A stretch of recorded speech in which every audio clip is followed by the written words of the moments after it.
El libro de los Hechos, capítulo 8, versículo 4, dice la bendita palabra del Señor. Pero los que fueron esparcidos iban por todas partes anunciando el Evangelio. Entonces Felipe, descendiendo a la ciudad de Samaria, les predicaba a Cristo. Y la gente unánime escuchaba atentamente las cosas que decía Felipe, oyendo y viendo las señales que hacía. Porque de muchos que tenían espíritus inmundos, salían estos dando grandes voces, y muchos paralíticos y cojos eran sanados. Así que había gran gozo en aquella ciudad. Pero había un hombre llamado Simón, que antes ejercía la magia en aquella ciudad, y había engañado a la gente de Samaria, haciéndose pasar por algún grande. A este oían atentamente todos, desde el más pequeño hasta el más grande, diciendo: este es el gran poder de Dios. Y le estaban atentos, porque con sus artes mágicas les había engañado mucho tiempo. Pero cuando creyeron a Felipe, que anunciaba el Evangelio del reino de Dios y el nombre de Jesucristo, se bautizaron hombres y mujeres. También creyó Simón mismo, y habiéndose bautizado estaba siempre con Felipe. Y viendo las señales y grandes milagros que se hacían, estaba atónito. Cuando los apóstoles que estaban en Jerusalén oyeron que Samaria había recibido la palabra de Dios, enviaron allá a Pedro y a Juan, los cuales, habiendo venido, oraron por ellos para que recibiesen el Espíritu Santo, porque aún no había descendido entre ninguno de ellos, sino que solamente habían sido bautizados en el nombre de Jesús. Libro de los Hechos, capítulo 8, versículo 17. Entonces les imponían las manos y recibían el Espíritu Santo. Cuando vio Simón que por la imposición de las manos de los apóstoles se daba el Espíritu Santo, les ofreció dinero, diciendo: dadme también a mí este poder, para que cualquiera a quien yo impusiere las manos reciba el Espíritu Santo. Entonces Pedro le dijo: tu dinero perezca contigo, porque has pensado que el don de Dios se obtiene con dinero. No tienes tú parte ni suerte en este asunto, porque tu corazón no es recto delante de Dios. Arrepiéntete, pues, de esta tu maldad, y ruega a Dios si quizá te sea perdonado el pensamiento de tu corazón. Porque en hiel de amargura y en prisión de maldad veo que estás. Respondiendo entonces Simón dijo: rogad vosotros por mí al Señor, para que nada de esto que habéis dicho venga sobre mí. Y ellos, habiendo testificado y hablado la palabra de Dios, se volvieron a Jerusalén, y en muchas poblaciones de los samaritanos anunciaron el Evangelio. Libro de los Hechos, capítulo 8. He leído a partir del versículo 4 hasta el versículo 25 en versión Reina Valera 60. Muy buenos días, tengan ustedes, sean bienvenidos. una vez más en esta mañana de hoy, martes 1 de marzo del año 2022, que hace que era domingo y ya estamos en marzo. Esto, el tiempo corre, el tiempo vuela, por eso hay que aprovecharlo bien. Que Dios nos ayude, que este nuevo mes sea un mes donde la gracia y la misericordia del Señor continúe sobre nuestras vidas. Que sea un mes donde podamos cada vez más traer regocijo, gozo, alegría al corazón del Señor con nuestra vida. Bien, estamos estudiando el libro de los Hechos y vamos por el capítulo 8. Y si usted notó en la lectura, pues hoy ya se está hablando de un nuevo personaje. Recuerde que estábamos hablando de Esteban, cómo fue el primer mártir de la iglesia, por qué fue que lo apedrearon, qué fue lo que sucedió, qué pasó en el Sanedrín, qué sucedió con Esteban. Pero decíamos en días anteriores que el Señor había dado una instrucción a sus discípulos en el capítulo 1 y les había dicho, recuerde que todo gira alrededor de eso. En el capítulo 1, versículo 8, el Señor les dijo, pero recibiréis poder cuando venga sobre vosotros el Espíritu Santo y me seréis testigos en Jerusalén, en Judea, en Samaria y hasta lo último de la tierra. Así que ese propósito sigue su curso y ya pues prácticamente Jerusalén está, podríamos decirlo, ya llena del Evangelio de Cristo y ahora hay que seguir extendiendo las estacas. Y recuerde que la muerte de Esteban prácticamente lo que hace es abrir la puerta para que el Evangelio se siga extendiendo, no se quede solamente en Jerusalén, sino que prácticamente es el tránsito, es el proceso por el cual el propósito del Señor sigue cumpliendo. Se recuerde que decíamos en días anteriores que el Señor a veces usa de elementos extraños para llevar a cabo sus propósitos, cosas que a veces no entendemos ni comprendemos, y en este caso permitió la persecución y la muerte de Esteban, pero también la persecución de la iglesia, para que su propósito de Hechos 1:8 se siguiera cumpliendo, para que no se quedara estancado simplemente en Jerusalén. Era necesario que hubiese muerte de Esteban y era necesario que hubiese persecución de la iglesia, para que, como bien nos dice el texto, que entonces por donde iban, la iglesia perseguida, dice, y por donde iban predicando el Evangelio de Cristo. Entonces a veces el Señor usa esos métodos así, que son extraños para nosotros, que se salen del orden de nosotros. Uno quisiera que el Señor pues obrara como de otra manera, pues está haciendo la obra del Señor, pues lo menos que podríamos esperar es que todo fluya, que las puertas se abran, que todos por donde vayamos predicando el Evangelio se nos dé la bienvenida y seamos bien recibidos y que no haya hostilidad y que todo fluya como quisiéramos ver que quisiéramos, pero realmente no es así. Vemos aquí que para que el propósito de Dios siguiera su curso de extender el Evangelio, no solamente, que no se quedara solamente en Jerusalén, pues había permitido la muerte de Esteban y una vez más la persecución de la iglesia. Entonces aparece otro personaje en escena que también hizo parte del diaconado, digámoslo así, allá en Hechos 6, que fue llamado de entre los 6 para que sirvieran a las mesas, de entre los 7, perdón, para que sirvieran a las mesas, y ahora lo vemos en otra actividad dentro de la obra del Señor. Así que vemos aquí a Felipe el evangelista.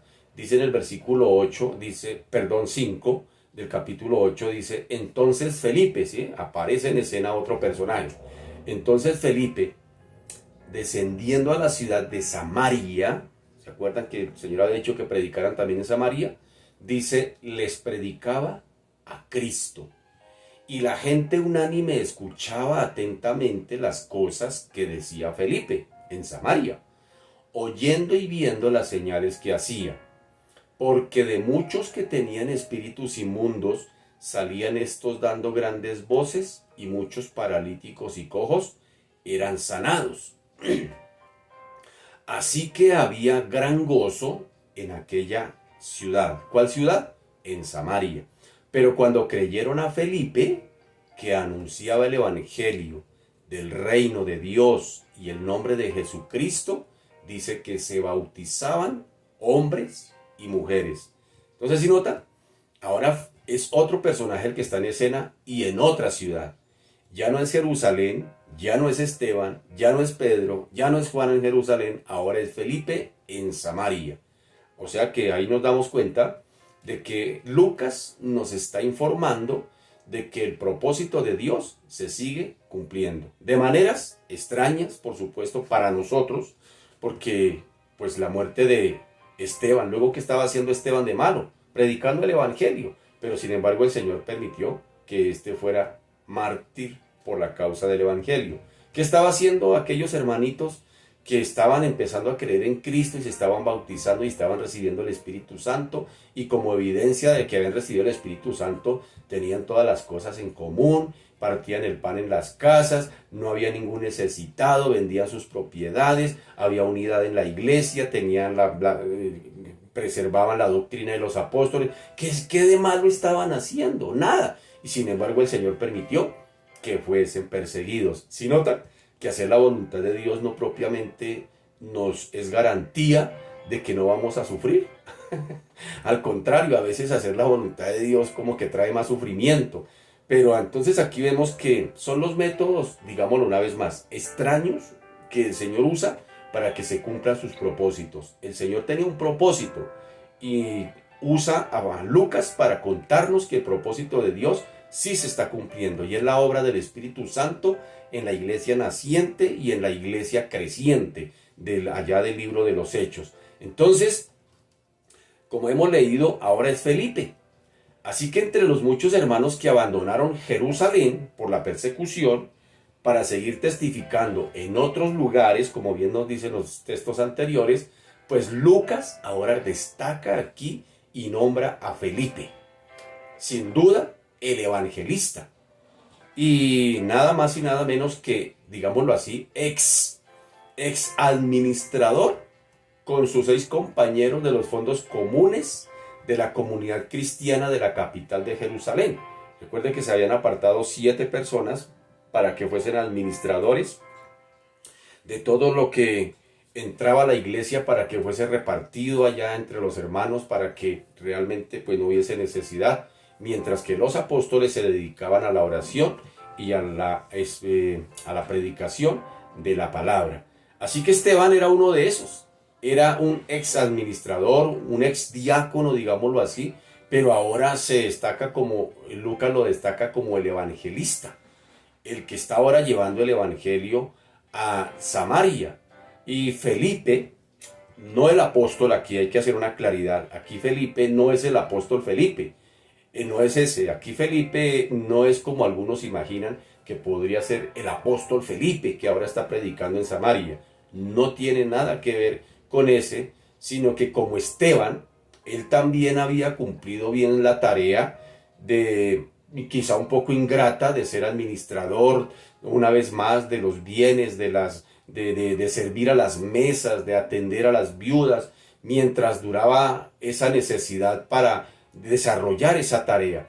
Pero ahora con la persecución de la iglesia en Jerusalén, pues ya no hay necesidad de esa tarea, porque la iglesia está siendo esparcida, la iglesia está siendo perseguida, y dice que muchos hermanos tuvieron que huir, así que ya no hay necesidad de seguir desarrollando esta tarea, de seguir sirviendo y atendiendo a las mesas, sino que ahora hay que ir a predicar el evangelio a las demás naciones vecinas de Jerusalén. Así que libres, digámoslo así, entre comillas, Esteban como Felipe, de esta tarea administrativa por la dispersión de la misma comunidad, pues pudo ahora ejercer libremente su carisma, digámoslo así, su don de evangelista.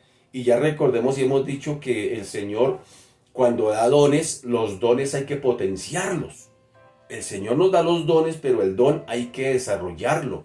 Y el don se potencia. ¿Y cómo se potencia un don? ¿Cómo sé que tengo un don para algo? Pues hermano, hay que comenzar de lo simple a lo complejo. La manera de descubrir cómo tenemos un don es comenzando desde lo simple a lo complejo. ¿Cómo sí? Es decir, Si el Señor te ha llamado a predicar, comience por lo simple.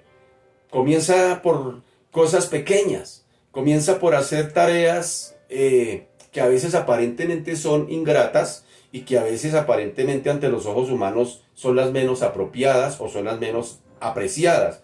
Sin embargo, comience por ahí.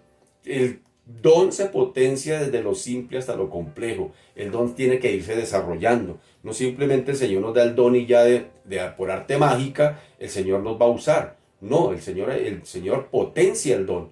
No sea que te haya llamado el Señor. No sé cuál sea el don que tú tengas, pero hay que potenciarlo. Y no espere hasta que el don esté, de pronto tú dices, pero es que el Señor a mí me llamó para ser un predicador y nada que me dan la oportunidad de predicar. Y como no me dan la oportunidad de predicar, pues no lo puedo desarrollar. No, hermano querido, comience por grupos pequeños, comience por predicarle a su familia, comience por predicarle al vecino, comience por predicarle a personas en grupos pequeños una vez más, y el Señor irá potenciando ese don en la medida que usted lo va desarrollando. ¿Sí me hago entender? Sí me hago entender, espero que sí.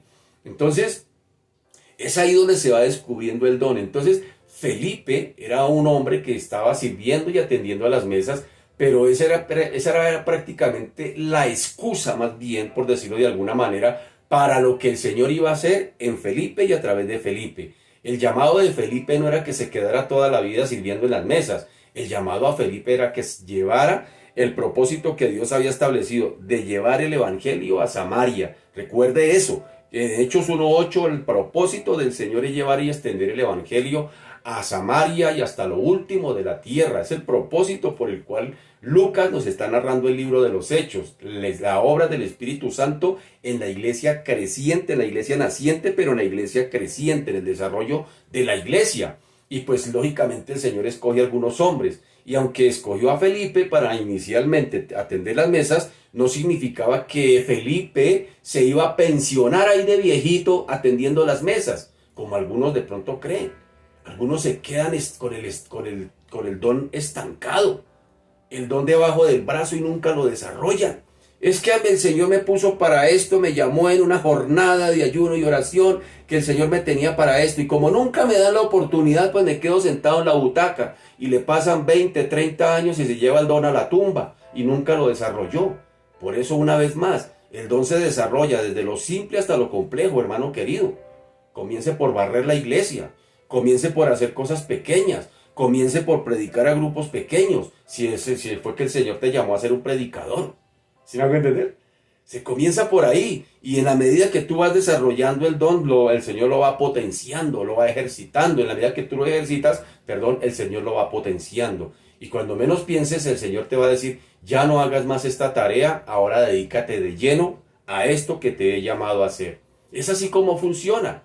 Es de esa manera. Desde lo simple hasta lo complejo, recuérdelo bien. Así que estos hombres ya libres de estas tareas, estas minucias administrativas por la dispersión de la comunidad de la iglesia allá en Jerusalén, pues ahora Felipe, en este caso, podría ejercer libremente, digámoslo así, su carisma, su don de evangelista. Así que durante el tiempo de la expansión del evangelio en Samaria, así de la misma manera en que Esteban se había revelado como el testigo por excelencia en los momentos de transición, una vez más, de transición de una época a otra. Ahora tocaba llevar el evangelio no solamente en Jerusalén, sino que había una transición de que ahora tenía que ser llevado a Samaria y a Judea. Entonces, en esa transición, una vez más, Esteban es el elemento que el Señor usa con su muerte, con su testimonio y su muerte, para que se abra la puerta para la predicación del evangelio a Samaria. Es decir, es permitida la persecución de la iglesia para que ni siquiera, oiga, porque decíamos en los textos anteriores que dice que salvo los apóstoles no fueron esparcidos, ellos se quedaron en Jerusalén. Y eso nos da a entender que quienes fueron y empezaron a llevar el evangelio a otros lugares fuera de Jerusalén no fueron predicadores profesionales, no fueron personas con doctorado, fueron la iglesia común y corriente, los hermanos de la diáspora posiblemente que estaban creyendo en el Señor Jesucristo, y ahora el Señor está usando de estos hermanos para que donde vayan vayan predicando el Evangelio de Cristo. ¿Sí nota? Entonces mire que esa transición entre Esteban y Felipe tiene que darse y está dentro de los propósitos del Señor, aunque a nosotros nos parezcan cosas extrañas. Acordémonos, por ejemplo, de que a Felipe Lucas lo llama el evangelista. Por allá más adelante, por ahí en el capítulo 21 del libro de los Hechos, mire cómo lo llama Lucas. Dice Lucas, está escribiendo Lucas y dice, y él está narrando una experiencia y está diciendo, al otro día saliendo Pablo y los que con él estábamos. ¿Quién está diciendo eso? Lucas. Porque Lucas muchas veces acompañó a Pablo, pero otras veces no lo acompañó en sus viajes. Entonces, cuando Lucas acompañaba, hay algo especial aquí en el libro de los Hechos. Cuando usted encuentra textos que dicen, entonces zarparon y se fueron, quiere decir que Lucas no estaba con Pablo. Pero en este caso, Lucas está con Pablo, porque Lucas está diciendo, al otro día saliendo Pablo y los que con él estábamos. ¿Quién está diciendo? Lucas. Dice, fuimos a Cesarea y entrando en casa de Felipe, el evangelista, que era uno de los 7, ¿sí nota? Posamos con él. Eso lo dice en Hechos 21:8, ¿sí nota? Entonces Lucas no está diciendo Felipe el diácono que servía en las mesas, no dice, da la claridad, dice Felipe el evangelista, que era uno de los 7, posamos con él.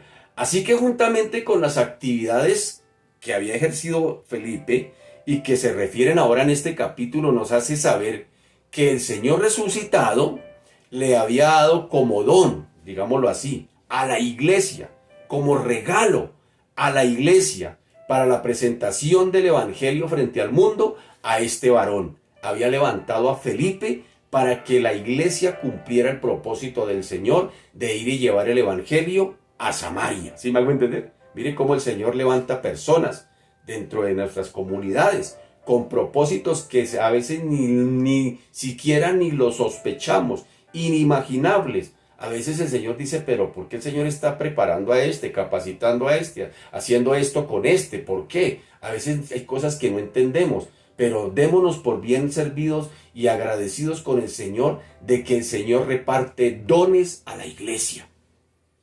No se llene de envidia ni de celos ministeriales, porque el Señor usa a otro, no lo usa a usted. Dele gloria al Señor, que el Señor levanta en su comunidad pastores, maestros, que levanta maestros de niños, que levanta personas para que prediquen, que levanta evangelistas, que levanta misioneros. Dele gloria al Señor por su comunidad, si el Señor está repartiendo dones de esa manera. ¿Me hago entender?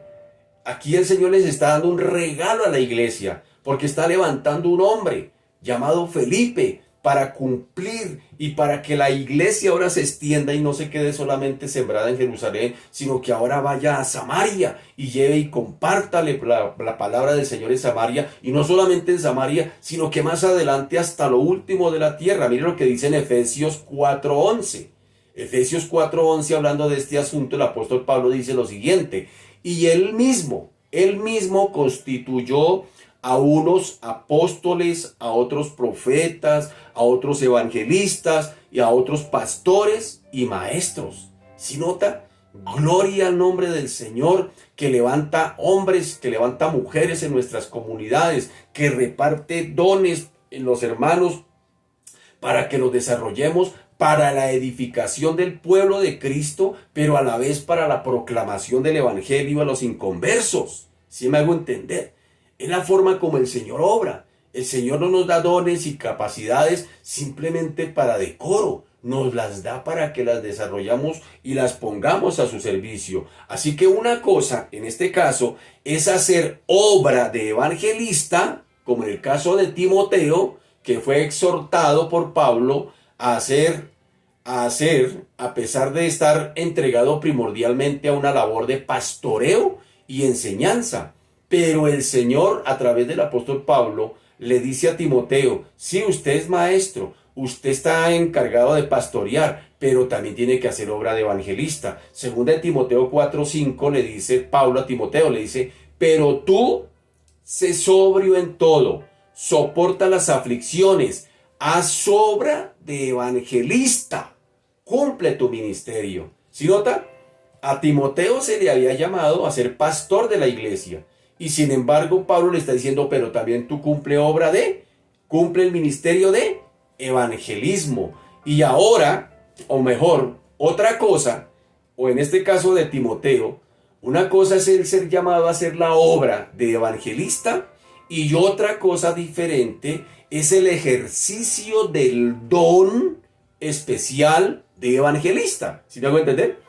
Es decir, hay dones específicos de evangelista, pero también toda la iglesia tiene la responsabilidad de hacer obra de evangelista, sin que sea evangelista, como es en el caso de la iglesia perseguida. En este caso, el Señor permitió que todos fueran esparcidos, pero estos donde iban haciendo obra de evangelista, aunque no eran evangelistas. Aquí salvo el caso de Felipe, que a Felipe Lucas mismo lo llama el evangelista, pero no está diciendo que toda la iglesia era evangelista. Entonces mire que aquí en este caso no le echemos toda el agua sucia solamente al pastor. Allá el pastor que evangelice, allá el líder que los llame, allá el líder que los visite. Yo simplemente oro. No, hermano querido, usted también tiene que abrir la boquita y predicar el evangelio por donde vaya. ¿Sí me hago entender?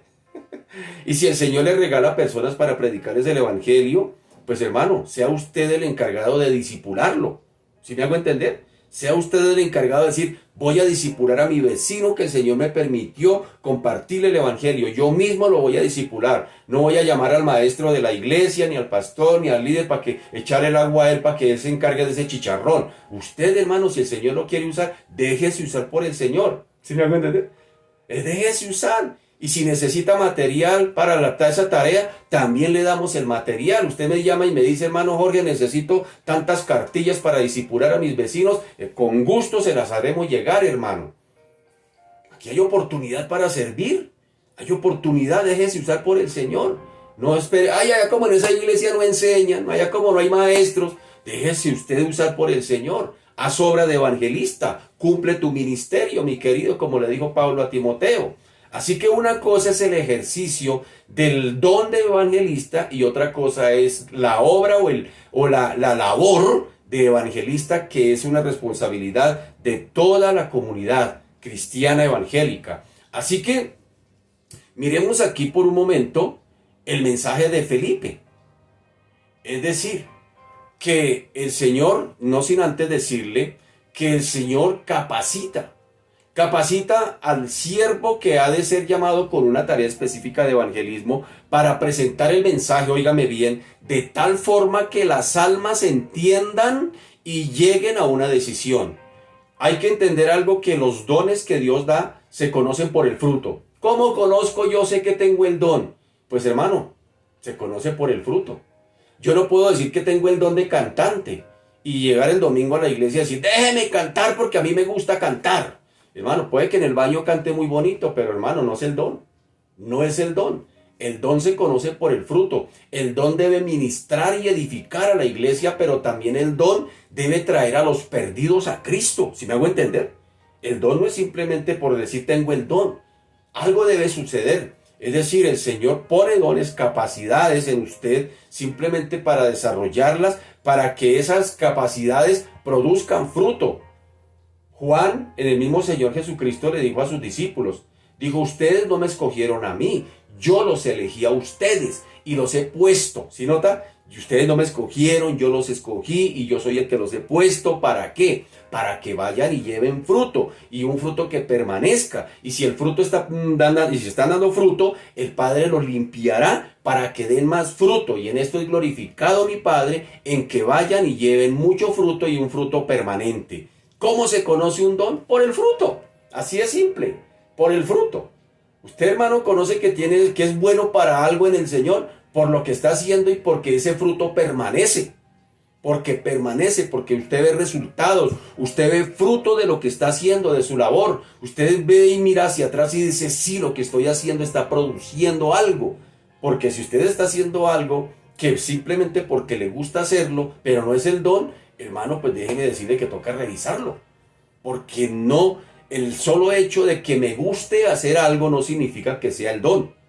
O el hecho de que no me guste hacer algo no significa que sí tenga el don. Y por lo general funciona de esa manera.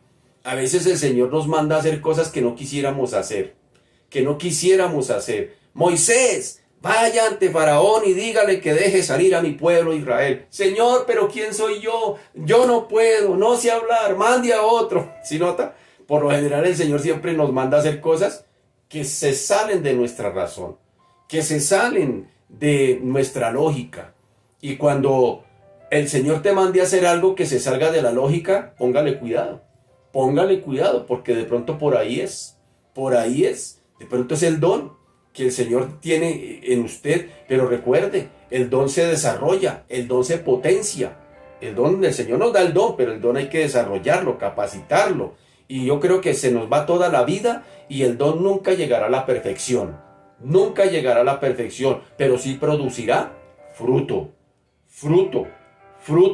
Usted tiene que mirar hacia atrás y ver el fruto de su labor. Si usted mira hacia atrás, hermano, y no está dando fruto, pues tiene que mirar. Decir, bueno, si yo no estoy dando fruto, de pronto posiblemente este no sea mi don, aunque me guste hacer lo que hago. Pero una vez más, aquí no se trata de gustos, se trata de propósitos que Dios tiene establecidos para que nosotros desarrollemos. ¿No dice él mismo por allá en Efesios que somos hechura suya, creados en Cristo Jesús, preparados para buenas obras, las cuales Dios ya preparó de antemano? Así que no tenemos que buscar nuevas obras para hacer, sino que tenemos que alinearnos en sintonía con las obras que Dios ya preparó de antemano para que andemos en ellas. ¿Sí me hago entender? Y en esa dirección caminar. Es fácil la vida cristiana, lo que pasa es que nosotros la enredamos y la embolatamos porque queremos siempre hacer las cosas a nuestra manera.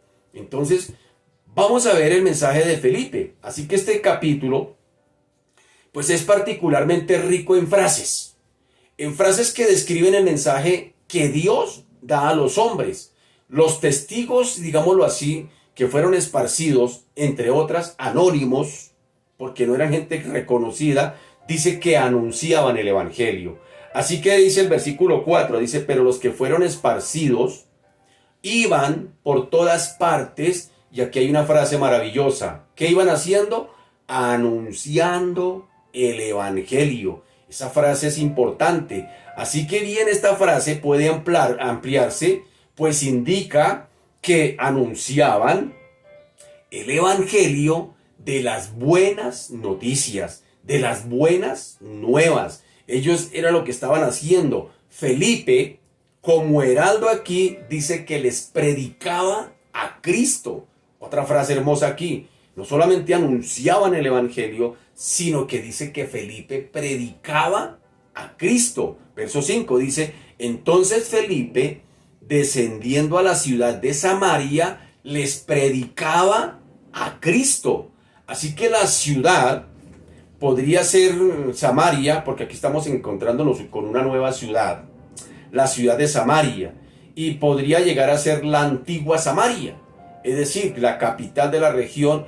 Y permítame por un momento darle algunos detalles acerca de esta ciudad para poder entender con más claridad el ministerio de Felipe en Samaria.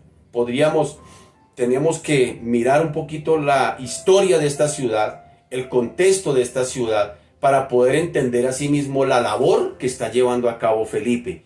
Entonces, la ciudad de Samaria, partamos por decir que era una ciudad que se encontraba a unos 9-10 kilómetros más o menos al norte de Siquén, y ocupaba una posición destacada en la cima de la colina, a unos 445 metros más o menos sobre el nivel del mar Mediterráneo, en este caso, visible inclusive desde la misma ciudad. Es decir, desde Samaria se divisaba el mar Mediterráneo, y entre 90 y 120 metros aproximadamente por encima de la llanura circuncidante, que era una llanura rica en olivares y trigales.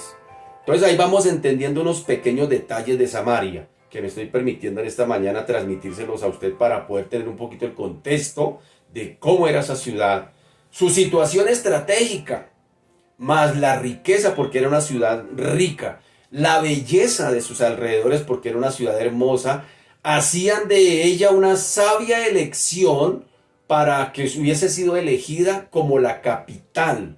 fue dedicada por Onri por allá en el año 885 antes de Cristo y fue una de las pocas ciudades fundadas por los israelitas.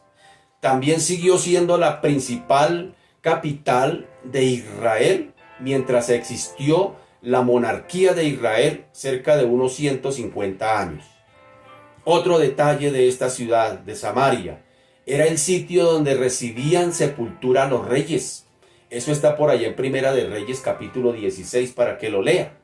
En los días de Acab, las fortificaciones de la ciudad llegaron a tal grado de perfección que los sirios no la pudieron tomar. Sin embargo, más adelante, finalmente Samaria cayó, por allá en el año 723 antes de Cristo, y más o menos unos 30,000 ciudadanos de Samaria fueron llevados cautivos al exilio y se los reemplazó aquí por gente de Babilonia y por gente de Siria. Entonces ya vamos entendiendo por qué se empezaron a mezclar con gente pagana. Así que desde los comienzos de su historia, pues Samaria fue centro de culto pagano y de idolatría. Inclusive Jezabel, la esposa de Acab, introdujo el culto de Baal en la ciudad y luego se levantaron un templo y un altar en honor a ese dios Baal. ¿Sí nota? Ya vamos entendiendo un poquito el contexto. Algo más acerca de Samaria. El culto de Acera también encontró apoyo por la parte de la casa real, es decir, por parte de la monarquía. Y una gran corrupción moral fue el resultado de este grosero sistema de idolatría. ¿Sí nota? Así que los profetas, como Isaías, como Ezequiel, como Oseas, como Amós, denunciaron con gran denuedo la apostasía de este pueblo allí. Y Elías, como su sucesor Eliseo, quienes aparentemente vivieron en Samaria, trabajaron esforzadamente también para contrarrestar de alguna manera la impiedad. Algo más de Samaria. En el año 722 a.C., después de su caída ante Salmanasar o Sargón II, Samaria se convirtió en la cabecera de una provincia de Asiria. Y cuando Alejandro Magno más adelante por allá invadió Siria en el año 333 a.C., ocupó Samaria y la hizo la sede de una gobernación. Pero Andrómaco, el gobernador instalado allí, fue asesinado por los samaritanos entre el año 332 y el 331 antes de Cristo. Y cuando aquel se encontraba en Egipto, en consecuencia, Alejandro Magno, castigó severamente a sus habitantes, los trasladó a Siquén y la repobló con 10,043 personas siromacedonios.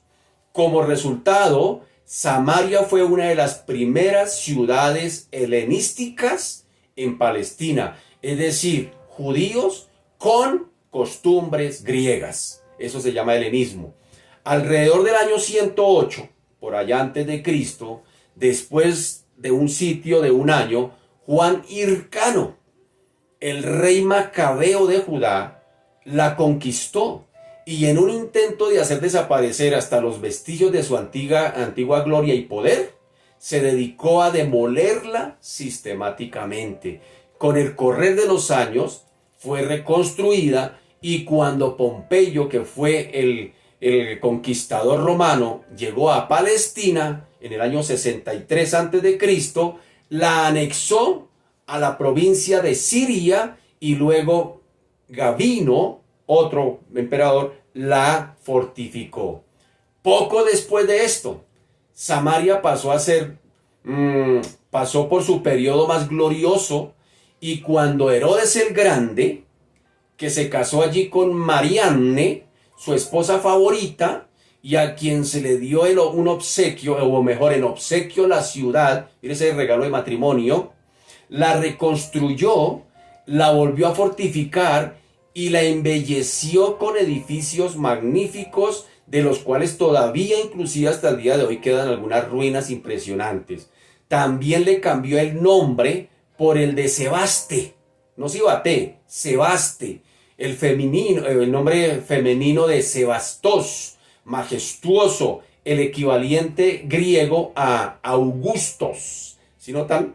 Así que ha conservado este nombre hasta el día de hoy, puesto que se llama Sebastillech, hasta el día de hoy. En la era cristiana, Samaria o Sebaste fue sobrepasada en tamaño e importancia por Neápolis, ahora Nablus, se llama así ahora, la sucesora de la antigua Siquem, aunque Sebaste llegó a ser, o Samaria, llegó a ser la sede de un obispado.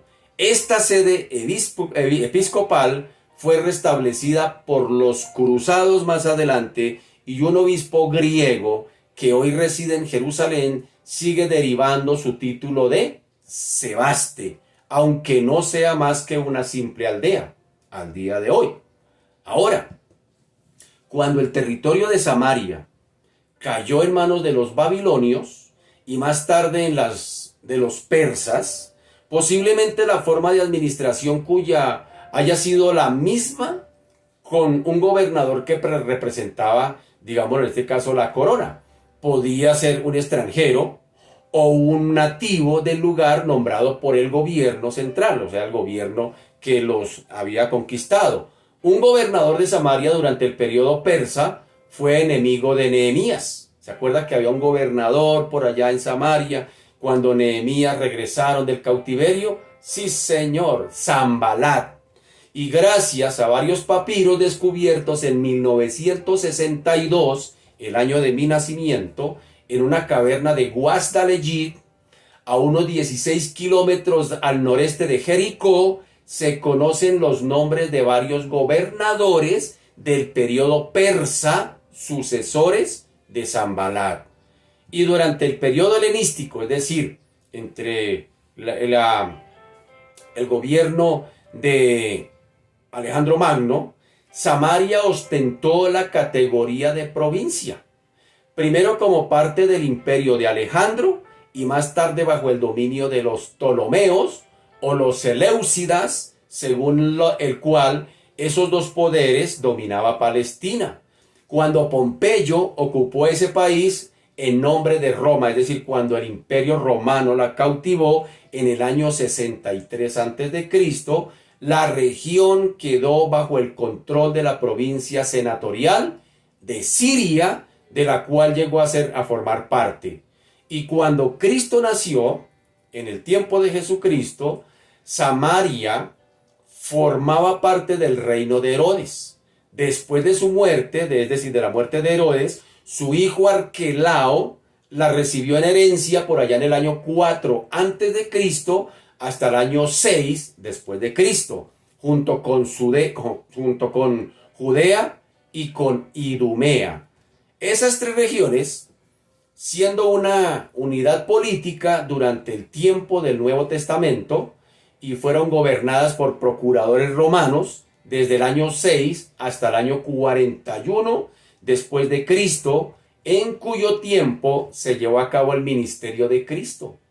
Y de nuevo, desde el 44 hasta el 66 más o menos, el ministerio se siguió desarrollando allí. En este caso ya vemos a Felipe llevando el evangelio y los discípulos, y en el lapso transcurrido entre el 41 y el 44 después de Cristo, Samaria formó parte del reino de Agripa I, que gobernó sobre una región equivalente a la de su abuelo Herodes el Grande. Así a grandes rasgos, para ponerlo un poquito en contexto acerca de la ciudad de Samaria, a donde iría Felipe ahora a compartir el evangelio. Un detalle: los samaritanos, por estas cuestiones religiosas, eran enemigos de los judíos. Sin embargo, los samaritanos también esperaban un Mesías. También esperaban al Mesías. ¿Cómo lo sabemos? Pues en la conversación que tuvo Jesús con la mujer samaritana por allá en Juan 4. Permítame leer en Juan 4:25, dice: le dijo la mujer: sé que ha de venir el Mesías, llamado el Cristo, y cuando Él venga nos declarará todas las cosas. Y Jesús le dijo: yo soy el que habla contigo. De modo que de esta forma, de presentar el mensaje fue pues muy adecuada para la ocasión. En el verso 12 dice, pero cuando creyeron a Felipe, que anunciaba el evangelio del reino de Dios y el nombre de Jesucristo, tengan en cuenta esos detalles, se bautizaban hombres y mujeres. Aquí la expresión anunciaba el evangelio del reino de Dios señala la amplitud del mensaje de Felipe. Ellos esperaban un Mesías y Felipe está llevando ese mensaje. Ahora el mismo versículo recalca que no solamente Felipe anunciaba el evangelio del reino de Dios, sino que anunciaba el evangelio del nombre de Jesucristo. Esos elementos son importantísimos, puesto que los samaritanos tendrían que aprender que el poder salvador de Dios se manifestaba ya en el nombre de Jesús, el Mesías que ellos tanto esperaban, el único dado a los hombres debajo de los cielos.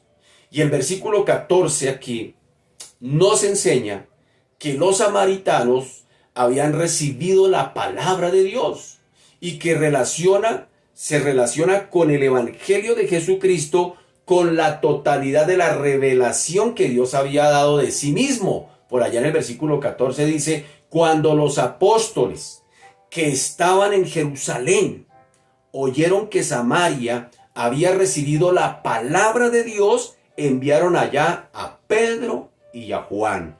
Los apóstoles, Pedro y Juan, dice que testificaron y hablaron la palabra del Señor en Samaria.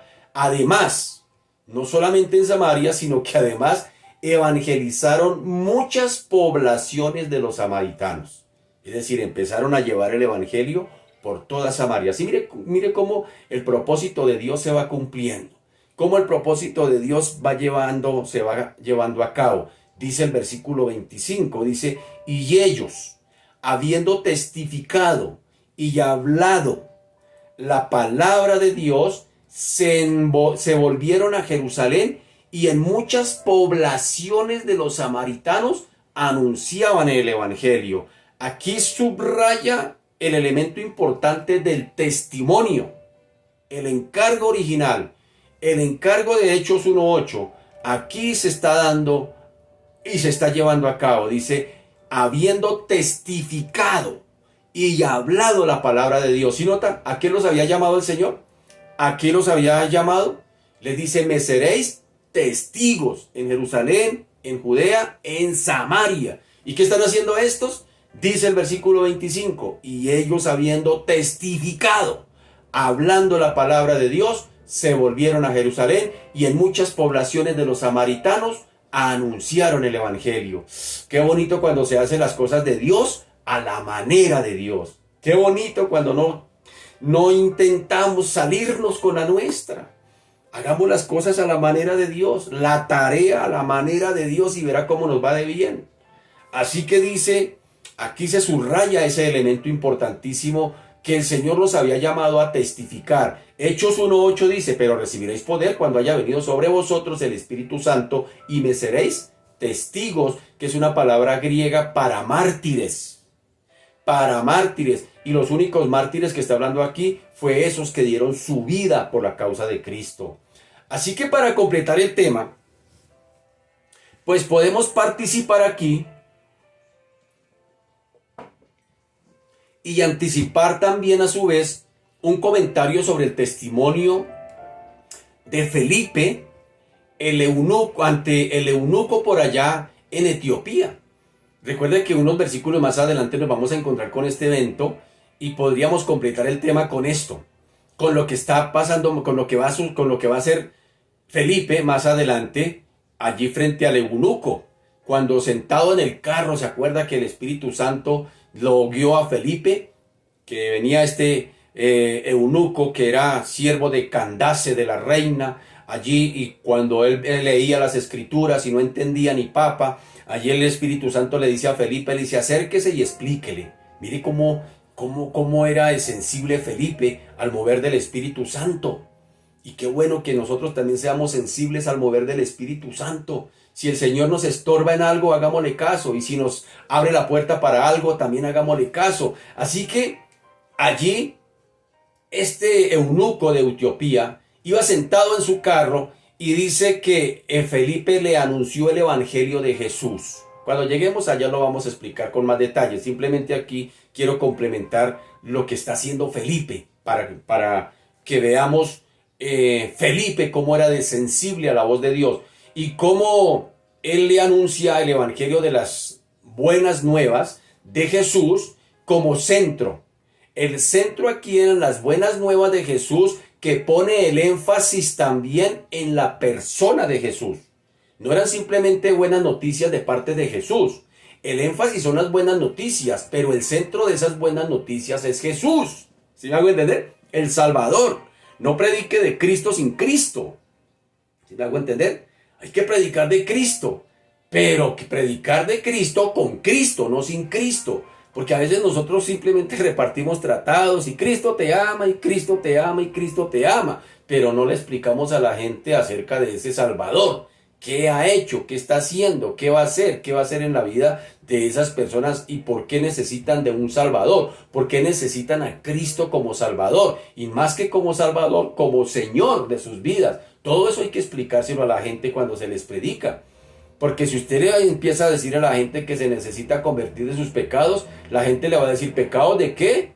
Si yo no he matado a nadie, no he robado a nadie. Ese era mi concepto cuando yo no conocía al Señor. Yo decía, yo no soy ningún pecador, yo no he robado ni he matado, a nadie le he quitado. Es más, yo soy responsable, soy trabajador, a nadie le hago mal, con nadie me meto, me tomo mis polas, por ahí hago mis cosas, pero a nadie le hago mal. Entonces uno se justifica. Entonces uno necesita conocer como pecador, hermano, ser confrontado con el pecado para que entienda la necesidad. Una persona cuando va al médico, el médico no se pone con cumplidos. El médico, si ve que hay una situación difícil de salud en la persona, le dice, lo siento mi querido, pero usted tiene cáncer. Y se lo dicen así sin anestesia. Ellos no le ponen, es que hay como un dolorcito, como una cosita. No, el médico le hace saber al paciente que hay un problema. Hermano, en cuanto a la enfermedad del pecado hay que ser así. Hay que predicarle a la gente, hermano, hay que confrontarlos con su naturaleza de pecado. Como dijo Carlos Spurgeon, hay que llevarlos y pasearlos por el infierno, pero no dejarlos allá. Hay que mostrarles a Cristo como Salvador. ¿Sí me hago entender? Ay, no prediquen así, prediquen solo el amor de Cristo. Sí, pero también hay que predicar el fuego consumidor de Cristo y la justicia de Cristo, hermano querido. O si no, el pecador nunca va a entender que necesita un Salvador. ¿Sí me hago entender? Cuando yo llegué al Evangelio, toda la gente decía, ese sí necesitaba, uy, es que ese era terrible, ese necesitaba del Evangelio, se necesitaba volverse evangélico, porque la gente cree que no necesitan de un Salvador, que no son tan pecadores, que no son tan malos, porque entre otras ese es el engaño que le ha metido Satanás a la gente. Usted no es pecador, usted no es tan malo, Dios no es malo, Dios es tan bueno que no lo va a mandar para el infierno, no. Esas son las mentiras que Satanás le susurra al oído al pecador. Que no es tan pecador, que no es tan malo. Se lo digo a Eva, ¿con qué Dios os ha dicho? Que el día que coman de ese árbol van a morir. ¿Qué va? Lo que pasa es que sabe Dios que el día que coman de ese árbol van a ser como Dios. ¿Sí nota? Y desde el huerto del Edén, desde el Berishit, que es el inicio de todo, también viene ese engaño. Y la gente se traga ese engaño y cree que no es tan pecadora, que no es tan mala, que haciendo algunas obrillas ahí, buenas obrillas, eso ya le da derecho a ganarse un pedacito de cielo. Y todo el mundo se muere y eche para arriba, amigo, rapidito. Mi abuelita está en el cielo, todo el mundo echa para arriba, pero aquí en la tierra no quieren nada con el Dios de arriba.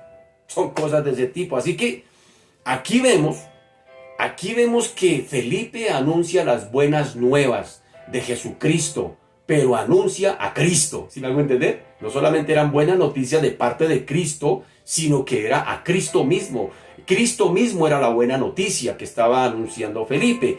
Y por fin Felipe, separado, en este caso, de nuevo convertido aquí en este caso de el eunuco de Etiopía, anunciaba el evangelio en todas las ciudades de esta costa, hasta que llegó a Cesarea. Dice en el versículo 40, permítame me adelanto un poquitico, dice, pero Felipe se encontró en Azoto, y pasando anunciaba el evangelio en todas las ciudades hasta que llegó a Cesarea. También nos habla de que Felipe hacía señales, o Dios a través de Felipe. En el versículo 6 dice, y la gente unánime escuchaba atentamente las cosas que decía Felipe, oyendo y viendo las señales que hacía. Porque de muchos que tenían espíritus inmundos, salían estos dando grandes voces, y muchos paralíticos y cojos eran sanados. Así que había gran gozo en aquella ciudad. ¿En cuál ciudad? En Samaria. Si nota, los que eran enemigos de los judíos ahora están gozosos recibiendo la palabra de Jesús. Están gozosos recibiendo la gloria del Señor. Están gozosos siendo salvados. Están gozosos siendo bautizados. Están gozosos siendo libres de demonios. Están gozosos siendo sanados sus cuerpos. Es decir, Felipe, este judío de habla griega, este judío ahora está proclamando a los samaritanos que Jesús, quien había realizado su obra en Galilea y en Judea, siendo muerto y resucitado en Jerusalén, era el Mesías que los samaritanos también esperaban. El profeta que Dios había de levantar, como le dijo la mujer samaritana a Jesús. Y según la profecía de Moisés, que ellos, los samaritanos, conocían muy bien, porque ellos se casaron simplemente con el Pentateuco, es decir, los primeros 5 libros de la Biblia, y entre esos 5 libros está Deuteronomio, y ellos sabían que Moisés había hablado al pueblo de parte de Dios y les había dicho lo siguiente: profeta de en medio de ti, de tus hermanos como yo, te levantará Jehová tu Dios, a él oiréis. Eso los samaritanos lo tenían claro. Aunque no tenían el panorama completo, aunque no tenían el evangelio completo, pero ellos sabían que vendría un profeta, sabían que vendría un Mesías, sabían que se llamaba Cristo, como lo dijo la misma samaritana a Jesús mismo, que le dijo: sí, sabemos que va a venir el Mesías, el Cristo, el ungido, el aprobado por Dios, el Hijo de Dios, el Mesías de Dios, a salvar esta humanidad. Lo sabía la samaritana, y Jesús le dice: yo soy el que habla contigo. Inmediatamente esa mujer dejó ese cántaro y salió despavorida a decirle a todos aquellos hombres: he encontrado, me parece que está el Mesías allí. Y todo el pueblo corrió, y dice que ya ellos se convirtieron al evangelio y no hubo necesidad de que la mujer le siguiera predicando.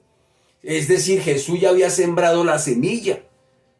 Ella les había inquietado el corazón. Ahora Felipe continuaría esta labor, esta tarea.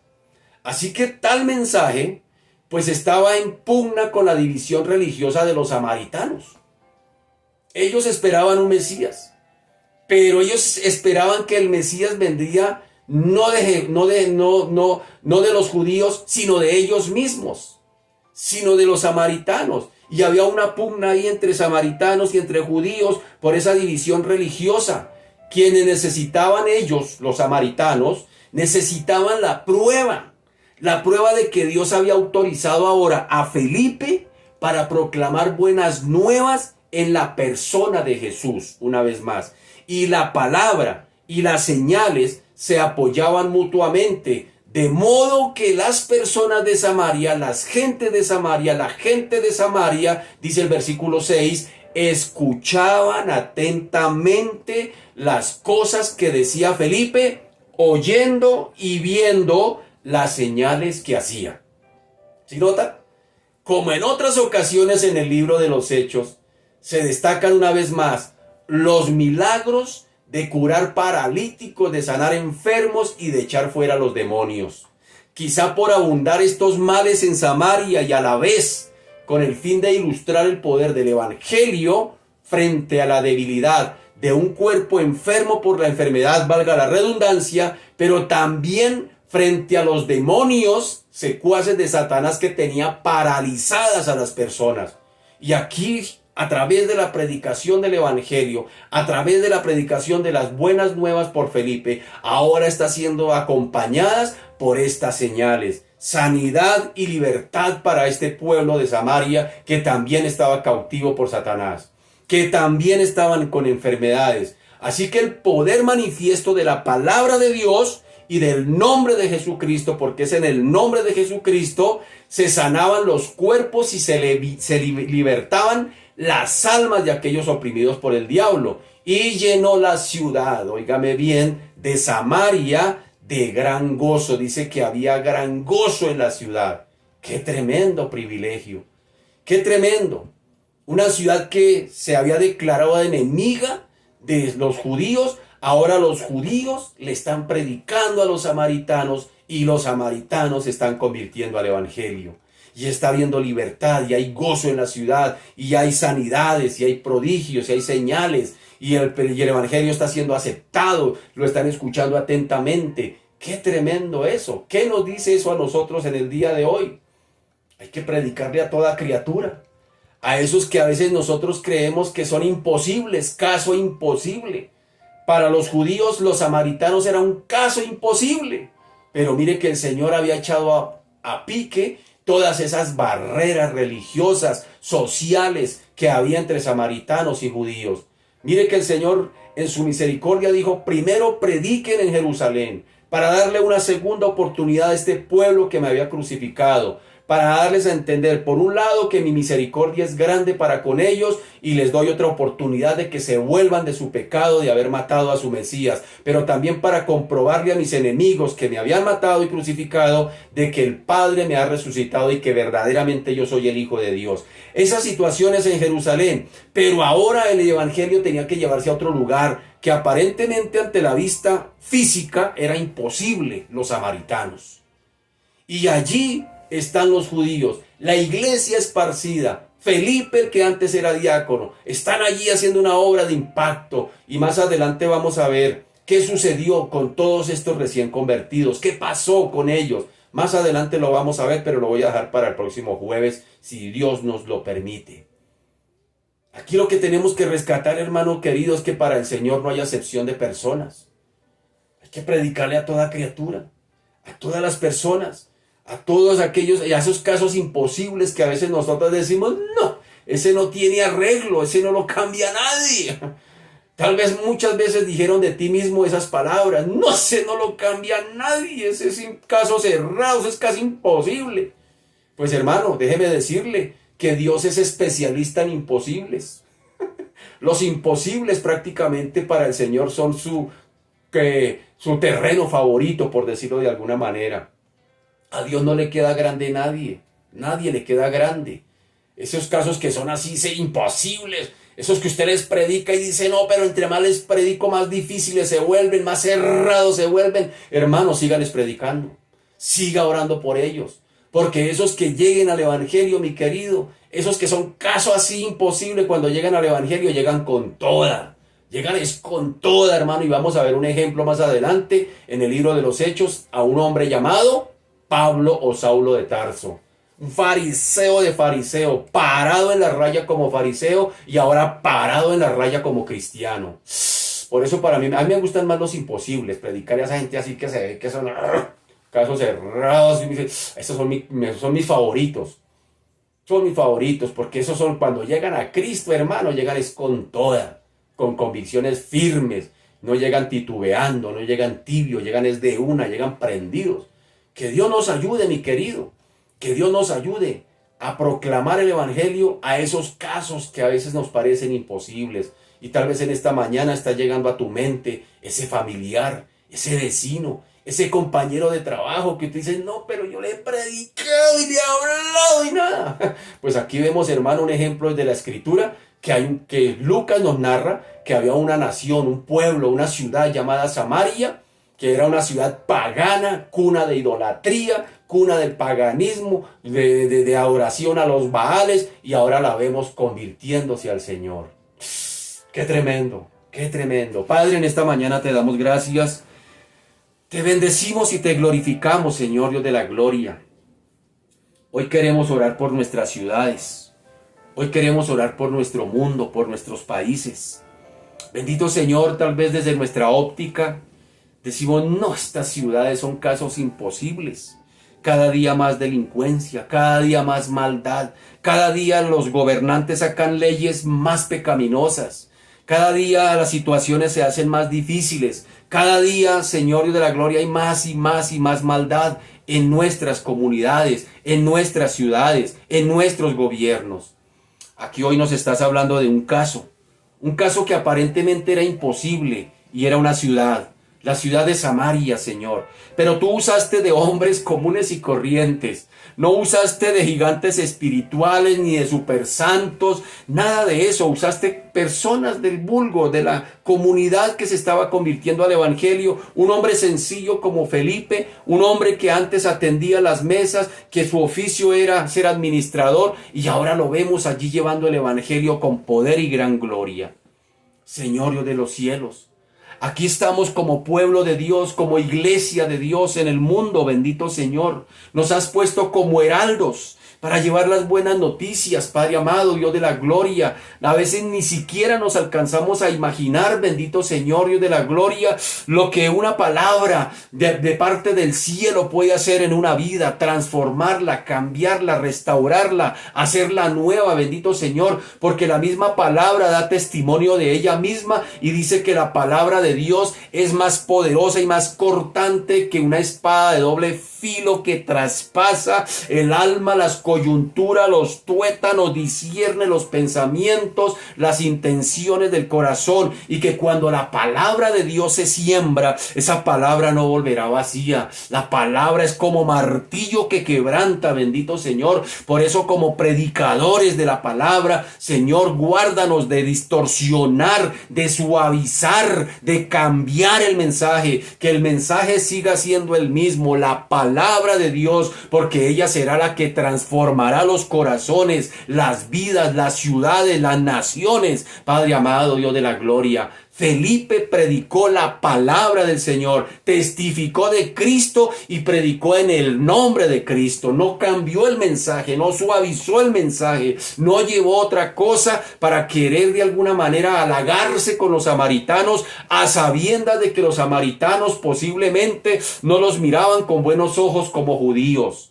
Padre amado, Dios de la gloria, danos, Señor, ese denuedo.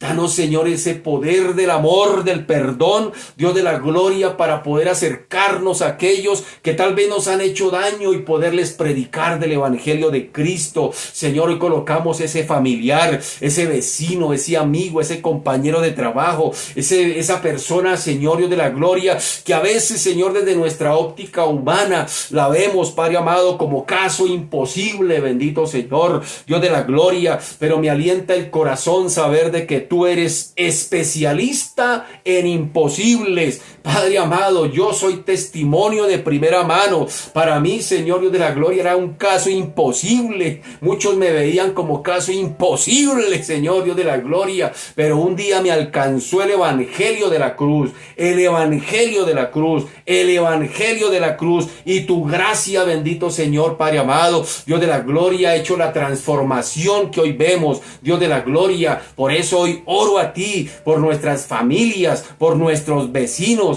por todos aquellos, Señor, que desde nuestra óptica, que desde nuestra razón, Señor, decimos, no, este es un caso imposible, no, es que ni Dios lo va a cambiar. A veces hasta esas blasfemias decimos, Padre amado, Dios de gloria. Perdónanos, Señor, por nuestra incredulidad. Perdónanos, Señor, Dios de la gloria, si nos hemos dejado abrazar de las dudas, Padre amado, y hemos creído que tú, Señor, no los puedes salvar. Yo sí creo que tú los puedes salvar. A ese bendito Señor, Dios de la gloria, que es, Padre amado, Dios de los cielos, necio, terco, Dios de la gloria, tu palabra puede hacer algo allí. Tu palabra, Señor, traspasa el corazón. Tu palabra quebranta el martillo como el martillo y ablanda ese corazón endurecido como diamante. Dios de la gloria, por eso, Señor, como iglesia, llévanos a seguir predicando la palabra, el evangelio de las buenas noticias, del evangelio de la cruz de Cristo, del evangelio de la salvación, de la obra de Cristo en la cruz, de la muerte, crucifixión de Cristo, Padre amado, que predique el evangelio, que se confronte al pecador con su problema de pecado, que se le haga saber que tiene un problema de eternidad, Dios de la gloria, y que tú eres el el Salvador y que tú eres el Señor. Hoy, Dios de la gloria, ven y salva, ven y toca los corazones. Ven, Señor Espíritu Santo, trae convicción, bendito Señor, al corazón. Trae arrepentimiento para vida en ese corazón endurecido. Señor Padre amado, abónalo, rocéalo con tu Espíritu Santo. Prepara la tierra para predicar, para llevar la semilla del Evangelio, y que esa semilla quede sembrada en buena tierra y que produzca al 100%, Señor Dios de la gloria, y que podamos ver vidas transformadas, personas transformadas, hogares transformados, que veamos esas señales, Padre amado, Dios de la gloria, viendo, Señor Dios de la gloria, Padre amado, vidas cambiadas, viendo naciones cambiadas, ciudades cambiadas, gobiernos con el temor tuyo, Padre amado,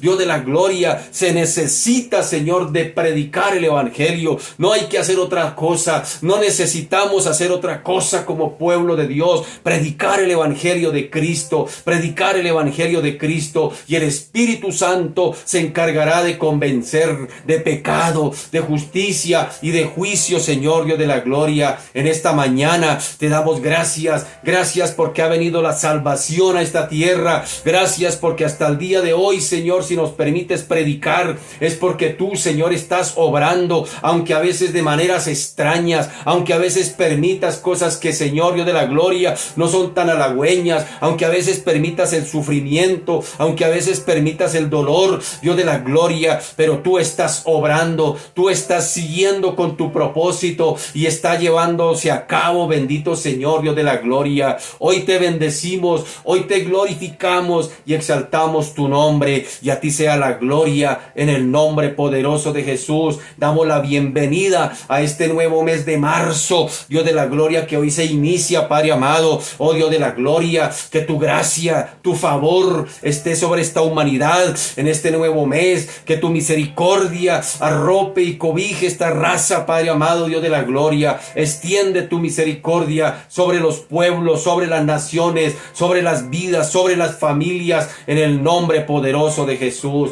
Y a ti sea la gloria, Señor. Amén y amén. Bien, mis amados, muchas gracias por su fina sintonía. Que el Señor me les continúe bendiciendo. Bienvenidos al mes de marzo. Que la gracia y la misericordia del Señor sea sobre sus vidas. Un abracito para todos, mis amados. Chao, bendiciones.